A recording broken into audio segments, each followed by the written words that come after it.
36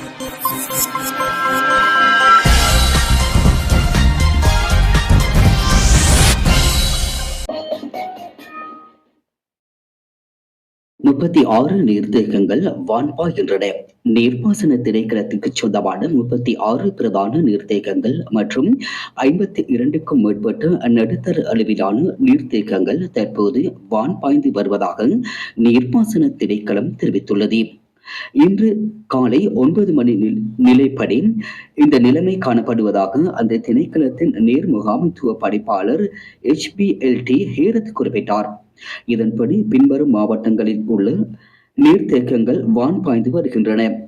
அம்பாறையில் 9 பிரதான நீர்த்தேக்கங்களில் 3 நீர்த்தேக்கங்களும், அனுராதபுரத்தில் 10 பிரதான நீர்த்தேக்கங்களில் 9 நீர்த்தேக்கங்களும், பதுளை மாவட்டத்தில் 7 பிரதான நீர்த்தேக்கங்களில் 4 நீர்த்தேக்கங்களும், மட்டக்களப்பில் உள்ள 4 பிரதான நீர்த்தேக்கங்களில் 2 நீர்த்தேக்கங்களும், ஹம்பாந்தோட்டையில் உள்ள 10 பிரதான நீர்த்தேக்கங்களில் 1 நீர்த்தேக்கமும், கண்டி மாவட்டத்தில் உள்ள 3 பிரதான நீர்த்தேக்கங்களும், குருநாகல் மாவட்டத்தில் உள்ள 10 பிரதான நீர்த்தேக்கங்களில் 3 நீர்த்தேக்கங்களும், மொனராகலையில் உள்ள 3 பிரதான நீர்த்தேக்கங்களில் 2 நீர்த்தேக்கங்களும், பொலனறுவையில் உள்ள 4 பிரதான நீர்த்தேக்கங்களில் 2 நீர்த்தேக்கங்களும், புத்தள மாவட்டத்தில் உள்ள 2 பிரதான நீர்த்தேக்கங்களும், திருகோணமலை மாவட்டத்தில் உள்ள 5 பிரதான நீர்த்தேக்கங்களில் 4 நீர்த்தேக்கங்களும், வவுனியாவில் 1 நீர்த்தேக்கமும் வான் பாய்கின்றன. குறித்த நீர்த்தேக்கங்களில் வான் கதவுகள் தற்போது திறக்கப்பட்டு வெளியேற்றப்படும் நீரின் அளவு குறைந்தபட்சமாகவே உள்ளது. இருப்பினும் எதிர்காலத்தில் பெய்யக்கூடிய மழையின் அளவை பொறுத்து வான் கதவுகள் திறக்கப்படும் அளவு மாறுபடக்கூடும் என்று நீர் முகாமைத்துவ பணிப்பாளர் தெரிவித்தார். எனவே குறித்த நீர்த்தேக்கங்களில் தாழ்நில பகுதிகளில் வசிக்கும் மக்கள் நீர் வெளியேற்றப்படுவது தொடர்பான அறிவிப்புகள் குறித்து அதிக அவதானத்துடன் இருப்பது மிக முக்கியம் என HPLD ஹேரத் மேலும் தெரிவித்தார். இலங்கையின் டிஜிட்டல் மயமாக்கல் திட்டம் உலக வங்கி $50 மில்லியன் நிதியுதவி. இலங்கையின் டிஜிட்டல் மயமாக்கலுக்கு ஆதரவளிக்கும் வகையில் $50 மில்லியன் திட்டத்திற்கு உலக வங்கியின் நிறைவேற்று பணிப்பாளர்கள் நேற்று அங்கீகாரம் வழங்கியிருந்தார்கள். இத்திட்டம் இலங்கையின் டிஜிட்டல் துறையில் புத்தாக்கம் மற்றும் முதலீட்டை ஊக்குவிப்பதோடு அரசாங்க சேவைகளை நவீனமயப்படுத்தவும், மக்கள் மற்றும் வணிகங்கள் அவற்றை இலகுவாக்கவும் வினைத்திறனாகவும் அணுகுவதற்கு வழிவகை செய்யும் என எதிர்பார்க்கப்படுகின்றது.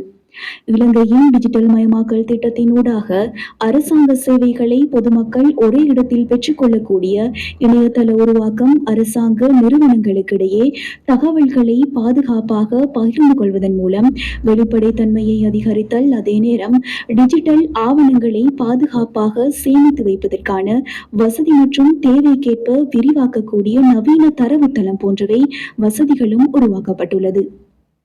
இந்த டிஜிட்டல் உட்கமைப்பு முதலீடுகளுடன் பொதுமக்களுக்கும் அரச ஊழியர்களுக்கும் இந்த புதிய சேவைகளை தன்னம்பிக்கையுடன் பயன்படுத்துவதற்கு தேவையான பயிற்சி திட்டங்களும் முன்னெடுக்கப்படும் என உலக வங்கி விடுத்துள்ள அறிக்கையில் தெரிவிக்கப்பட்டுள்ளது.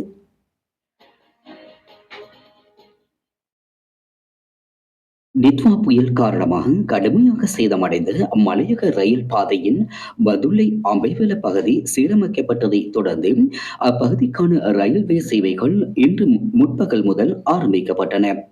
இதன் ஆரம்ப பயணத்தை குறிக்கும் வகையில் இன்று காலை 8 மணிக்கு கிளாஸ் S14 வலுசக்தி தொகுதியை கொண்ட பதுளை அம்பைவெல விசேட உடரட்ட மெனிக்கே புகையிரதம் தனது பயணத்தை ஆரம்பித்தது. நித்வா அனர்த்தம் ஏற்பட்டு 23 நாட்களுக்கு பின்னரே மலையக பாதையின் இவ்வாறான ஒரு புகையிரதம் சேவையில் ஈடுபடுத்தப்படுகின்றது. இதன்படி இன்று முதல் மலையக ரயில் மார்க்கத்தில் பதுளை அம்பைவெல நிலையங்களுக்கு இடையில் பல ரயில்களை சேவையில் ஈடுபடுத்த ரயில்வே திணைக்களம் நடவடிக்கை எடுத்துள்ளது. இந்த நிகழ்வில் அமைச்சர் சமந்த வித்யாரத்ன, சுற்றுலாத்துறை பிரதி அமைச்சர் ருவன் ரணசிங்க உள்ளிட்ட பலர் கலந்து கொண்டனர்.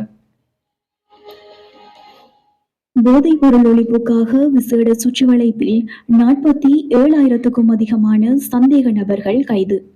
போதைப்பொருள் ஒழிப்புக்கான நாடே ஒன்றாக தேசிய விசேட வேலை திட்டத்தின் கீழ் நாடு முழுவதும் மேற்கொள்ளப்பட்ட சோதனைகளில் போதைப்பொருள் குற்றங்களுடன் தொடர்புடைய 47,000த்திற்கும் அதிகமானோர் கைது செய்யப்பட்டுள்ளனர். கடந்த அக்டோபர் 30ஆம் திகதி முதல் நேற்று வரையிலான காலப்பகுதியில் மேற்கொள்ளப்பட்ட இந்த சோதனைகளின் போது மொத்தம் 47,703 பேர் கைது செய்யப்பட்டுள்ளதாக போலீஸ் ஊடகப் பிரிவு தெரிவித்துள்ளது. இந்த சோதனைகளின் போது சந்தேக நபர்களிடமிருந்து பின்வரும் போதைப் பொருட்கள் மீட்கப்பட்டுள்ளன. ஹெரோயின், அதே நேரம் கஞ்சா போன்றவைகள் அவர்களிடமிருந்து மீட்கப்பட்டுள்ளதாக தெரிவிக்கப்பட்டுள்ளது. இது தவிர ஹஷிம் உள்ளிட்ட ஏனைய நச்சுப் போதைப் பொருட்களும் மீட்கப்பட்டுள்ளது. கைது செய்யப்பட்டவர்களில் 1081 பேருக்கு எதிராக மேலதிக விசாரணைகளுக்காக தடுப்பு காவல் உத்தரவு செய்யப்பட்டுள்ளதாக குறிப்பிடப்பட்டுள்ளது. மேலும் 1000 சந்தேக நபர்கள் புனர்வாழ்விற்காக அனுப்பி வைக்கப்பட்டுள்ளதுடன் 47 சந்தேக நபர்கள் தொடர்பில் சட்டவிரோத சொத்து குவிப்பு விசாரணைகள் ஆரம்பிக்கப்பட்டுள்ளதாக போலீஸ் ஊடகப் பிரிவு மேலும் தெரிவித்துள்ளது.